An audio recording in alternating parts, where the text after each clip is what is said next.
Hi, this is Adrian with Powercode, and in today's training, we're going to go through how Powercode bills invoices and also take a look at the customer portal. So go ahead and pull open a customer here. We'll look at all that you can't leave behind. And then again at the top, that dark gray bar is going to be global or universal features, settings, or modules, whereas the gray tabs down here are specific to the individual customer's account you're looking at. So from the billing tab, we can see all the information we need to on the left. We can see they have a current balance that's pretty huge. They're also delinquent. Their invoice preference is set to email. Again, invoice preferences can be email, paper, or both. You can also apply a specific fee for anyone who receives paper invoices. Detail page, that should probably always be defaulted to on. That just shows a breakdown on the second page of the invoice. Any tax zone they're in, and then if there's a PO associated with this account. Here we get into the actual billing period. So in this example, we're looking at a fixed day billing cycle where everyone bills on the same day each month. That's a standard way a lot of our customers do it. We do support anniversary date billing, and that's in a different training video. If that's how you guys do it, you should be watching that one. But again, this is for anyone who bills on the same day each month, which is much, much cleaner when it comes to getting reports and a lot of other stuff in the system.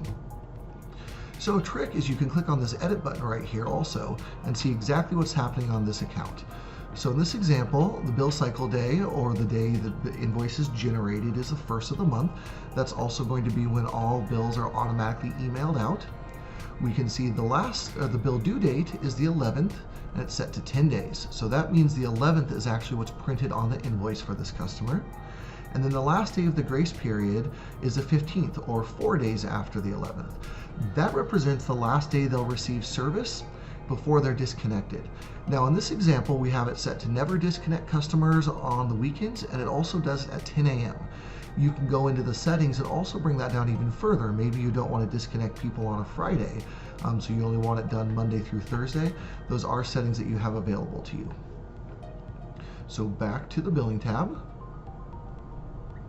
We'll take a look at what that invoice looks like. And here's a monthly bill from October. Now for your company, we'll load up your logo here. This will have all your information on the upper left. It'll show the address of the customer, charges, service charges, other charges in total, and then any data that's been consumed that month. Regardless of whether or not you do usage-based billing, it's also always handy to show how much they've consumed. We show a summary here, and then the period the bill is from. This portion on the left is a free form area where you can put anything you want on here. Maybe you want to put some marketing information, or a notification of an upcoming barbecue, or really anything you want can go in there. This is the detail page I referenced, where we have a full breakdown of everything that's been happening on this account. Now, this is a pretty active one with charges going back into April. But you can see that it really will show you everything you need to in an itemized manner. From this past invoices, you can also email the customer or delete an invoice if it's non-recurring. You can generate an invoice at any time by clicking on this generate invoice link and then selecting the transaction, setting the due date, and saving it. So that's a good way if you have a single item you're selling at a point in time, maybe someone comes in and purchases a router, you don't have to wait for that to be picked up in the normal monthly cycle. We also get the question quite a lot about is it only monthly billing we can do? Nope, that's not true. You can just build an account for anyone who comes in or anyone you have a need to bill, and then apply the appropriate service charge or even a custom charge and go from there. So it's a great time to actually look at our custom charges. You can go in here and select anything you want, choose the amount, choose the classification, and if there's any applicable overrides or taxes. Now this is a really good area to add permissions. We have a number of our customers that, for instance, only the billing department or finance department could put a custom charge or a custom credit on here, but anyone can actually make a one-time charge or a one-time credit. Now the one-time charges or credits are items that are actually added to the catalog of things you might charge for. So in this example, a one-time charge in our demo account, we can have these upgrade charges, commercial tripod, and there's a router in there, a lot of different things that can be in this add service charge Very handy as well for if your installer's out in the field and they need to upsell them to an additional package or an additional piece of equipment is necessary. They can then go through here and apply it directly to the account. This is a good time to mention that services are created from this items tab here. There's a separate training video that goes into actually how to configure and set those all up, but that's typically done once and then handled by one person throughout and not necessary for everyone to get into.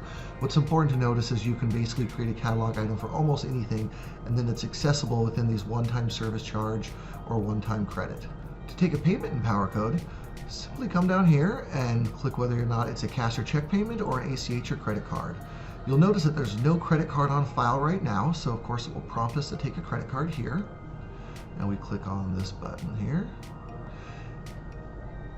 Now keep in mind with our preferred partners IPPay and ProPay, they do tokenize and they're fully PCI compliant. So once you enter the credit card number here, we'll only be able to see the last 4 after you hit save, and then it will be fully tokenized from there on out. Won't be able to get at that credit card, and there's no liability incurred by you guys. You can also choose whether or not you want the card payment to be set to automatic or manual. Make sure you check with the customer on that. You can also set the default to be manual instead of automatic when you're first adding one.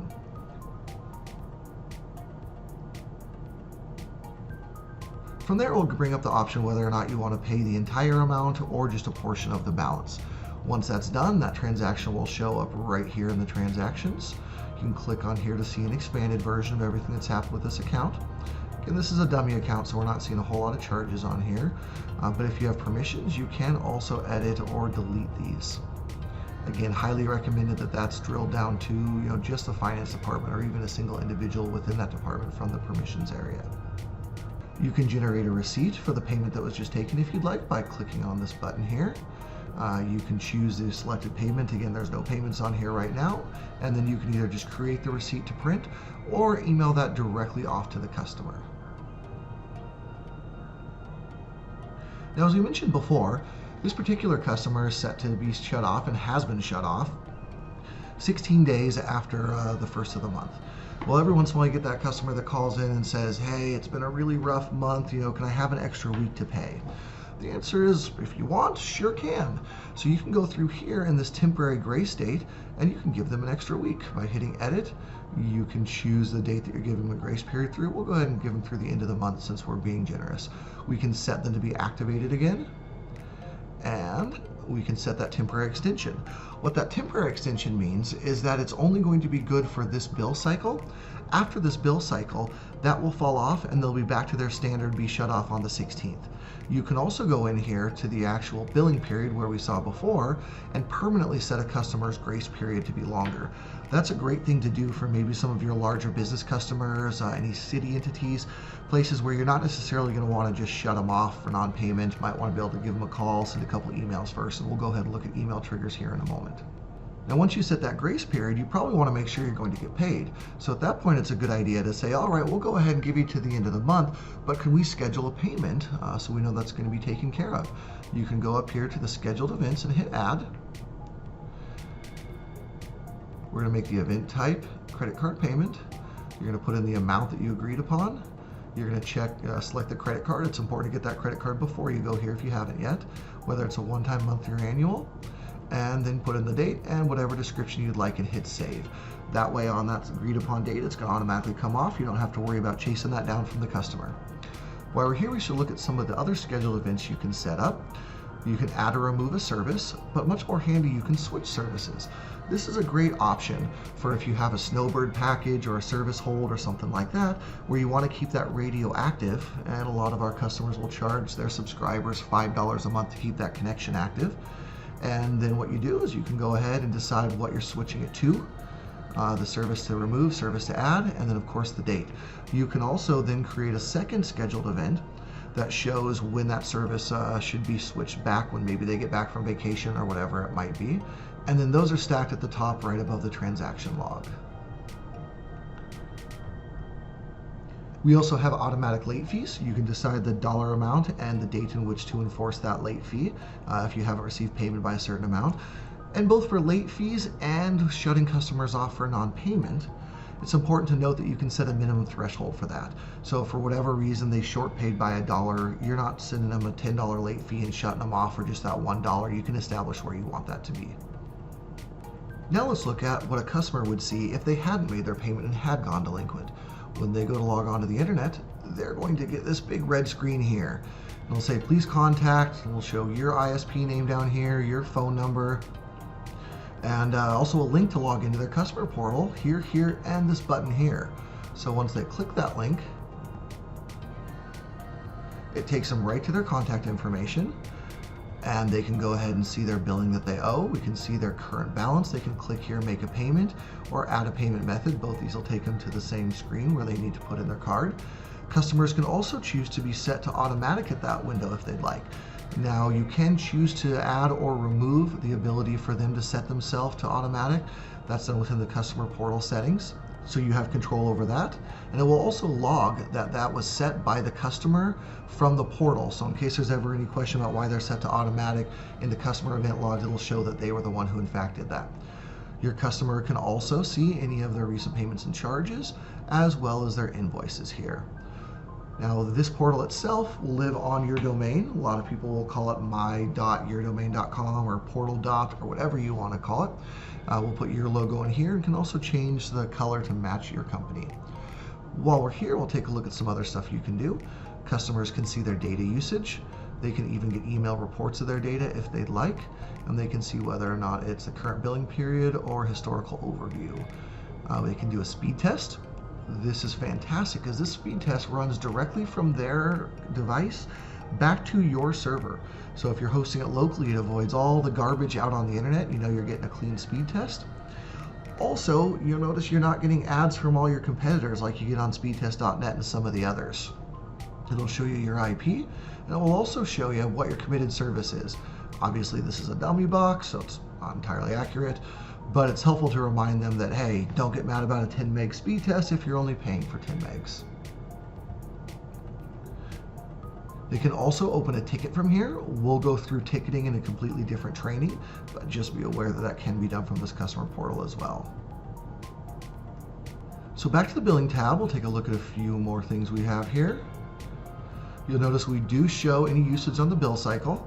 Again, it's also important to note that on the service side, even if you don't bill by usage, we can enforce abuse limits. So while many of our customers will advertise that they have unlimited service, they will also have something in there about there's an abuse cap. So, if you're on a 10 meg package again, there's no reason on a residential service you should be using 500 gigs of data. There's probably something else going on there. So we give you the option to slow after a certain point you establish, as well as also enforce a monetary penalty at that point as well. We support guarantor and guaranteed billing. This is good for when you have one individual who's responsible for multiple accounts. Now again, as Powercode is established, it's a one-to-one internet service to account basis. So if you have a scenario where there's an individual that has maybe a shop on their property and they want a dedicated connection to that shop, you would actually need to set up 2 different Powercode accounts for that individual, because as it monitors a rate limit service, any pieces of equipment living on a single account will share the top-end upload and download for the service applied to that account. So, great example here, individual who has a service at their house and a separate individual service at their shop, you would put the shop as a guarantee under this account. That way, any charges for the life of the account that are applied to the sub-account automatically get rolled up into a single invoice on this account.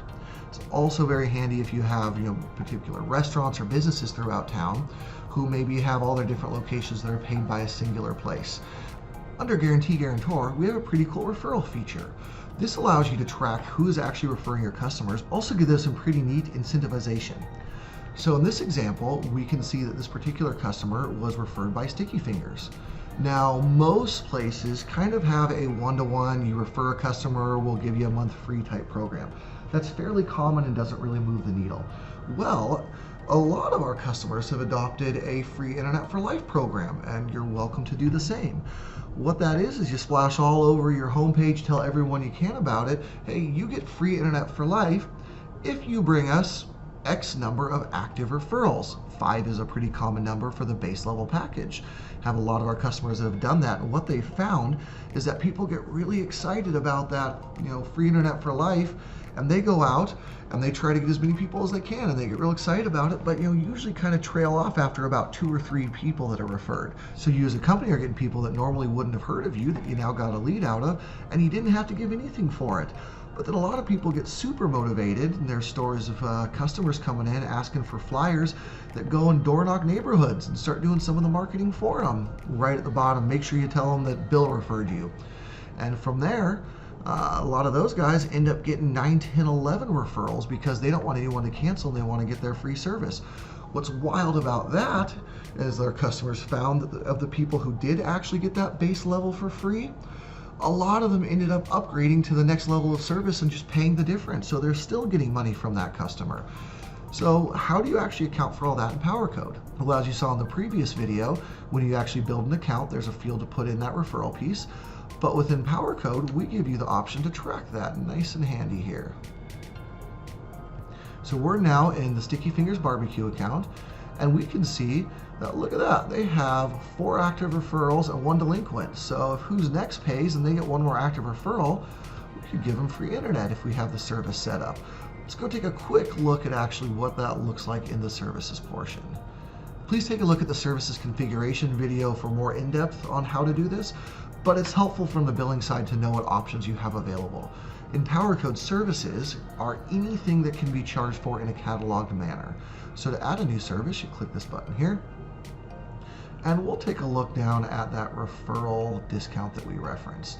So within that, we always want it selectable if you want to be able to be used. Put in the service name, put in the cost. This would be a credit, so it's a positive number. Any tax override or tax types, which wouldn't be relevant for this. Any sub-class, maybe you want to put in here, it's a promotional sub-account class you have set up, and then the number of required referrals. So in your standard example, you can still build this out and use the service here if you just want to do a refer a friend, get a month free, and you'd leave it just like this. Well, in the free internet for life cycle, you'd actually turn that on and you could set it to 5 referrals. And then you would apply this to every account in your system, and then as soon as they hit that 5 active referral, boom, it automatically goes in. As soon as someone drops off or cancels, it falls right off. While we're here, we do billing for VoIP. We do support CDRs and rate deck imports, so we can set your rate deck up when you first create your account with us and anytime you need it updated. And then we can go ahead and pull from an FTP server your CDR records and bill by minute, including internationally. We have self-expiring charges and discounts. These are really handy for if you charge for installs and maybe someone's kind of having a hard time of the year and they want to break that install out. You can go ahead and go in here and set a self-expiring charge, that $150 install. You could put in 50, and then you could go ahead and have 3 repetitions at 50. And then after 3 billing cycles at $50, that will fall off altogether. You can put a self-expiring discount if you want to incentivize people moving up to the next level of service. So maybe it's something where it's $5 off a month for the next 3 months if you move to our silver package from the bronze package. You can put that as an upgrade discount, and then also put the number of repetitions here. You can imagine there's a lot of different reasons you could do this. You can sell routers on a self-expiring charge. Maybe they pay $5 a month for 12 months and then they own the router after that. Pretty handy there. You can set up one-time credits and charges, that overage fee we talked about, and then monthly discount, monthly and monthly internet are pretty much everything you're going to need. So lastly here, we've talked about how to invoice, bill, and how Powercode's billing is set up. It's really important that your customer knows what you're doing with your money and when you're charging them. So we'll go ahead and go look at our system emails here from the configuration tab. So there's 2 different ways to communicate with your customers through Powercode. One is reactionary from these system emails, where there's a trigger that occurs within Powercode and then a canned response is sent. The other is proactively, which we'll take a look at in a moment. But there are 33 different options. We give you a bunch of them set up in the system. It's important to make sure these are set to inactive or not active here, so you're not accidentally sending out stuff you don't want to. But let's take a look at what one of these actually looks like. Let's look at one of these shut off emails here. You can go into edit. We highly recommend you go in and edit all of the emails to fit your tone and tenor of your company. We kind of just give you a blank template, but you really should make sure you take a look at them and they match kind of your feel, so to speak. You can go and add a new one back there, or you set the description. And then these are all the different triggers we have here from when an account's created. That's a good time for a thanks for contacting us. That typically happens on the first call when a customer calls in and is inquiring about service and you build that account. There's password resets, when their contract expires, let them know their credit card's coming up due. This is just their simple monthly invoice when it comes out, receipt. If they have their credit card fail or if it's successful, there's an email for that too, letting them know that their refund's been completed. This is basically letting them know, hey, your bill's due today. Go ahead and pay it, please. This is before the due date if you want to put that in too. So we give you a lot of options. I don't know of anyone who necessarily uses all of them. That might be a little over communication with your customer, but you can decide what the sweet spot is for you. In this particular option, you're able to say who the installer is and what the time and address of install is. There's also the internal ones that go to your different users. Pretty self-explanatory, a lot of stuff on tickets and network paging. But looking at what the body of this email looks like, we'll hit edit. And you'll see, of course, the from address, the subject of the email, and then you'll notice there's a lot of variables we have. Very, very, very handy for making sure this is customized to your individual customer. So in this example, we're showing them that they're 5 days away. That should be 3 for how we have that set. From being shut off, we can show the current amount due, your portal. This would also be a great plot to put their username to encourage them to use that portal instead of calling in and taking up your time. There's dozens and dozens of variables you can use. They're available depending on the type of message you're sending. So in this one, we don't have the options for installer name and installation address or time, but depending on the email, there'll be different variables available to it. Lastly, we can look at how to be proactive with your communication to your customers. So from the Accounts tab, click on Send Mass Notification, and from here you'll recognize a similar screen. You decide whether or not you want this to first be an email, SMS, or both. We do support SMS messaging through a third party right now. Contact one of our support agents for more information there. You can set your from email and your subject, and again, of course, whatever variables so you can address this a little more personal. Then you can decide what you want the message to be. Maybe it's letting them know that there's a scheduled maintenance coming up next Tuesday from 10 p.m. till midnight. So you go right down here to this Boolean logic. You're always going to want to make sure you select the status and set that to active. Otherwise, you're going to go ahead and send an email out and get a bunch of people responding back saying, hey, we canceled your service, or hey, we couldn't get your service. So again, typically you're always going to want to set that to active unless you do want to target some of those previous status customers. From there, you're going to decide whether or not you want a network site, a specific group, tags, or you can even have individual access points you want to communicate with. So maybe you're going to be taking down just a single AP here, and that's all you need to be made aware of. Or, maybe it's actually not. Maybe you're going to go ahead and take down this whole network site for some of the work you're doing. But maybe it's actually upstream, and you're going to take down this site and another site here. Now with this logic, we're going to say anyone that's an active customer that's off of this site or this site, then we're going to send this notification to. If this have live data in it, you'd actually be able to see all the customers that would apply to that criteria. You can also export that list into a CSV. This is also extremely handy as a lot of WIS out there, sometimes have a hard time delivering their top-end packages in all their locations. So if you have a specific site or a couple access points that are under stress and you go out and offload, throw another AP up there, then maybe you want to go ahead and advertise to these specific customers, hey, we actually want to get you onto our next level service. Well, you certainly don't want to send that email to customers that are already on that upper level service, letting them know that new people are getting a discount.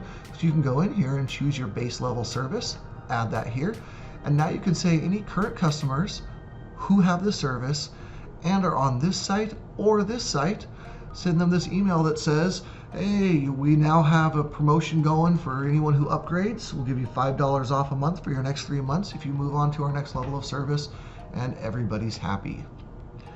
The last thing we'll look at in this training is this custom customer alerts, because it's very similar to this mass notification. You'll see here, this is a great place to go ahead and stash anything that you want to be pulled up when someone calls in, if it applies to an individual account. A great example of that, we'll take a look at one that's already built out here, is let's say that power's out to a certain site. You know there's nothing you can do about it, and you know that as you get calls in, you want your technicians to be aware of it. So you can go ahead and say there's power out, you know it's not going to be up till the afternoon. You can choose the color of that notification, and then you can choose whatever site it applies to, or again, the same logic you have here. And then you can go ahead and update that alert, and then make sure you set it to active.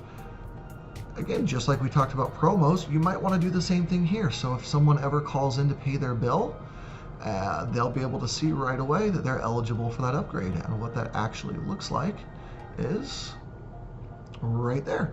We can see both those notifications now as this customer is on that proper level service and they're off that tower. So that way if someone calls in, pulled up right away, you don't even need to go into their radio. You can see right off the bat that it's an issue you're taking care of and send them on their way. Or conversely, if they're paying their bill, you might not want to do that if their power is out right now. But you know, if they call in to pay their bill and you see that guy there, you can let them know to make sure to go ahead and tell them that they're eligible for this upgrade.